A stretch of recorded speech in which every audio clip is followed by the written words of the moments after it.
Hello, சொல்லுங்க. இந்த time table நீங்க என்ன போடுறீங்க?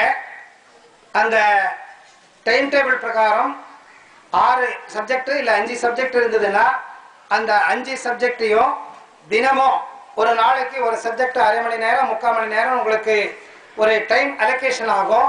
அந்த டைம் அலோகேஷன் படி நீங்க கண்டிப்பா அந்த அரை மணி நேரம் 3/4 மணி நேரத்தை அந்த சப்ஜெக்டுக்கு நீங்க அக்கறை செலுத்தி ஆகணும். அந்த சப்ஜெக்டை கண்டிப்பா நீங்க அந்த அரை மணி நேரம் இல்ல 3/4 மணி நேரம் கண்டிப்பா படிச்சுதான் ஆகணும்.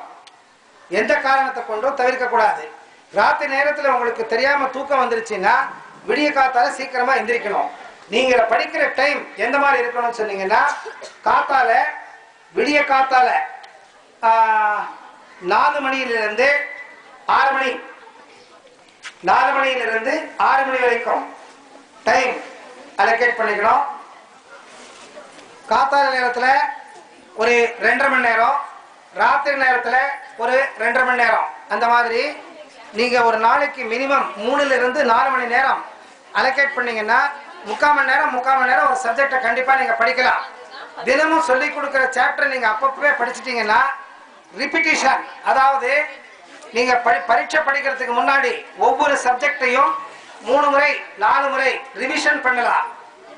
நீங்க எப்ப உங்களுக்கு டென்ஷன் ஜாஸ்தி ஆகுது, படிச்ச படிப்பு எல்லாமே மறந்து போயிடும். நிஜமாவே நீங்க பரீட்சைக்காக ரொம்ப கஷ்டப்பட்டு நீங்க படிச்சா கூட என்ன ஆகும் கேட்டீங்கன்னா, பரீட்சை டைம்ல இதெல்லாம் என் தலைக்குள்ள போயிருக்கோ இல்லையோ அப்படிங்கிற ஒரு சந்தேகம் வந்து படிச்சதெல்லாம் மறந்துடுவீங்க.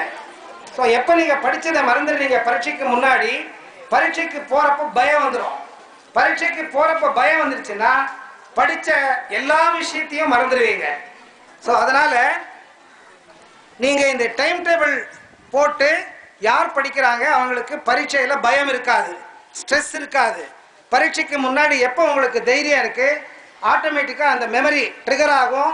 பரீட்சை டைம்ல நல்லா படிக்க உங்களுக்கு ஒரு தைரியம் வந்துடும்.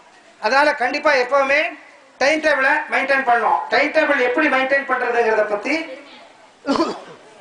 நிஜமாவே இன்ட்ரெஸ்ட் இருக்கிறவங்க ஆன்லைன்ல வந்தீங்கன்னா நான் டீட்டெயிலா ஒரு 2 hours நான் உங்களுக்கு சொல்லி கொடுப்பேன். யார் வர்றீங்க, யாராவது ஒருத்தர் வந்து என்கிட்ட கத்துக்கிட்டீங்கன்னா அது உங்க வகுப்புல உங்க இதுல பள்ளியில இருக்கிறவங்க எல்லாருக்குமே சொல்லி கொடுக்கலாம். இல்ல ஆசிரியர்கள் யாராவது முன்னுக்கு வந்து ஆன்லைன்ல இன்டர்நெட்ல என் கூட ஸ்கைப்ல வந்து பேசுறீங்கன்னா நான் 1 or 2 hours உங்க கூட பேசி இதனுடைய டெக்னிக் சீக்கிரட் நான் சொல்லி கொடுத்தேன்னா அதை போட்டு நீங்க படிக்க ஆரம்பிச்சீங்கன்னா கண்டிப்பா உங்களுக்கு பரீட்சையில ஞாபக மறதி வராது. நீங்க என்ன பாடத்தை படிக்கிறீங்க அந்த பாடத்தினுடைய சம்பந்தப்பட்ட கேள்விகள் வந்ததுன்னா ஞாபகம் வரும்.